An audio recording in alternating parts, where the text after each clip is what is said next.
Welcome to my tutorial on how to build an AZ beehive.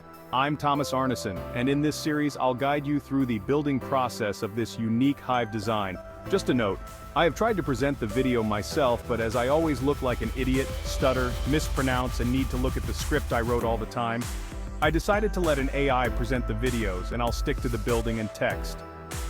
This design is my personal take on the classic AZ hive, drawing inspiration from other builders, while keeping true to the original design by Anton Zniedersik. I do apologize if the name is mispronounced. The AZ hive we'll be building is designed to be placed inside a bee house, which, by the way, I'll also be making a YouTube series about in the future.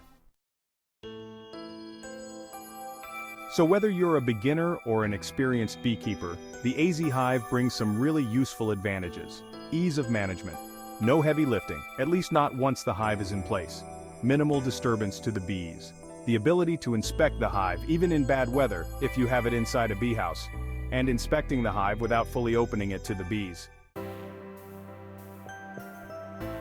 Over the next few videos I'll guide you step by step to build your own AZ hive from scratch. Just a quick note, I'm still learning as I go, so bear with me. In this series I'll cover everything you need to know to build the hive.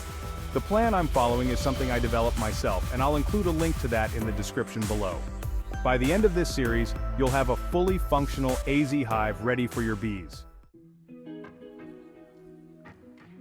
Now here's the plan for this build. It's broken down into multiple parts, some of which will be quick and simple, and others that will take a bit more time and effort.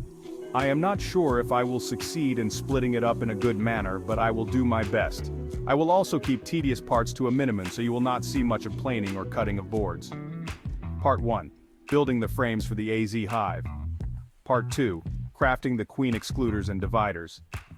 Part 3. Constructing the bottom section of the hive. Part 4. Preparing the sides of the hive. Part 5. Building the roof and bottom. Part 6. Adding inner and outer walls with insulation. Part 7. Assembling the back door. Part 8. Final assembly of the hive.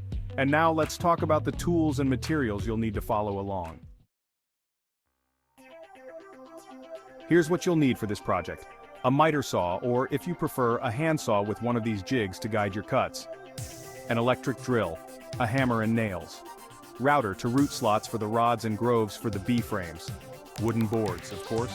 Frame spacers. Hinges. You'll need both lift-off hinges and regular ones for the bee entrance. Metal string for the bee frames.